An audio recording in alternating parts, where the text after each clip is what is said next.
So hi everybody, welcome to my YouTube channel. My name is Mideyussuff,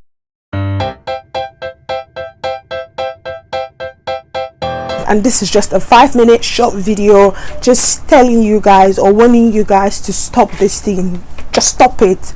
Basically, I already did my last year for video. I don't know why I'm doing this, but because I've been having a lot of cases concerning this, and I just felt the urge to pour it out there, to put it.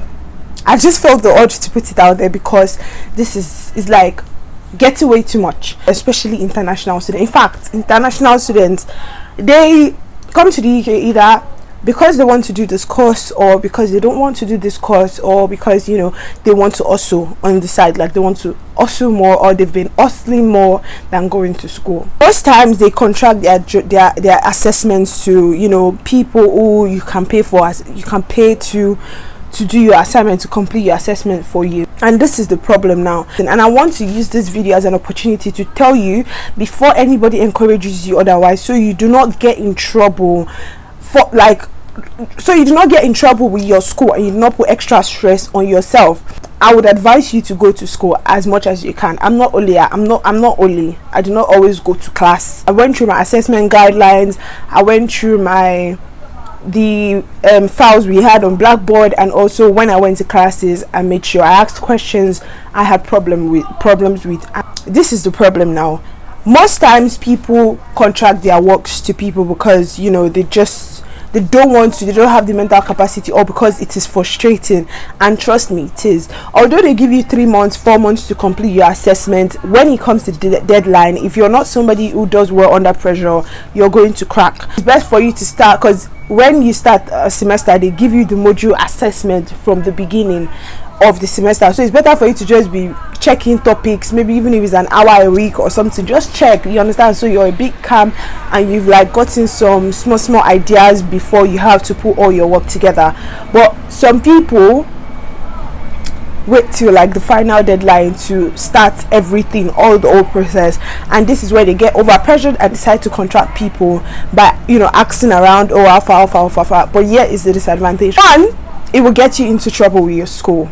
There's something called plagiarism, and schools also they help you facilitate how to know if your work contains plagiarism or not by using Blackboard. So when you submit your work to Blackboard, you will be able to get a similarity score. That one thing people you contract jobs to don't do is that they do not reference properly, and not referencing properly could lose you a lot of marks. If there is a very high amount of plagiarism, they're going to call a panel for you to they'll just mark you 0, and you have to face the panel. And if you're found guilty of having done any of the things they accuse you of, you're going to get in trouble. You can get in trouble when you contract people to do your work.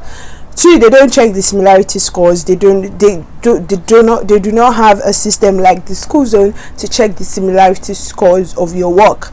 3, most likely they will copy and paste, and that is very, very wrong in the UK. That is full-on direct plagiarism, especially if you have no idea of what your assessment. Because let me tell you something, you yourself that you attended the class, listen to the assignment briefing, you know exactly what your lecturer wants compared to what the person you're contracting is telling you, or whatever. You will know what your lecturer wants. You will know what to include in it, because in this UK, when your lecturer tells you, oh, do this, and you actually do it, you're going to get marks. Most likely they will just do rubbish for you. They do not understand the work like you do, because you attended the briefing and they didn't. If you do not understand the work, just let your lecturer know you do not understand. Just let them know. If they can give you maybe an hour of their time to just clarify things you need to know and everything like that.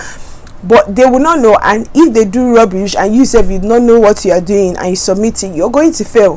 What I know is that majority of people who have come to me saying that, oh, they failed, blah blah blah blah blah, some people actually contracted their work out to people, and they failed the one they contracted to people, and then reassessing, they did it themselves and they passed, and they totally regret ever doing it, because 1, it's a waste of money, and 2, it's just a waste of strength, and mentally it's stressful, because if you had done it yourself in the first try, you just get to get it over with. And also, let's not forget the fact that you actually get to waste your money, because you've paid them. There is no guarantee, and you're not going to get your money back. You're not going to get anything back. There's no guarantee for pass or fail. This is what you can do if you're stressing out about your assessment. One, you can actually go through all your assessment, all your learning materials from A to Z. In my school, they do a slideshow, topics and everything, they put it on blackboards, and you can just go there, read it through, you know, just scan through and try to understand what you've been taught.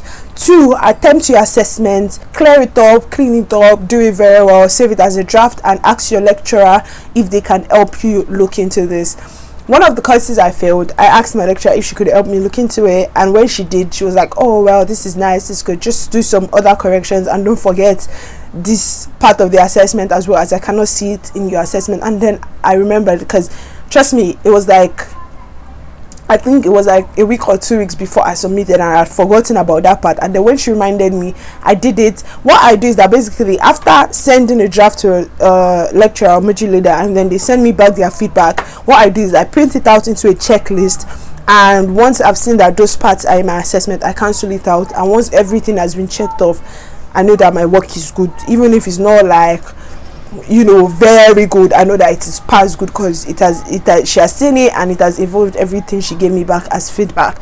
And the other course as well, that other one, and if I submitted the work I thought, oh yes, I've done it well in my mind, I would have failed it, because when she gave me the feedback, I was like, okay, and I did what she wanted and I got my mark. So basically, in the UK, you're not doing what you want or what you know, you're doing what the lecturer wants to see, to know that yes, you understand what you've been taught.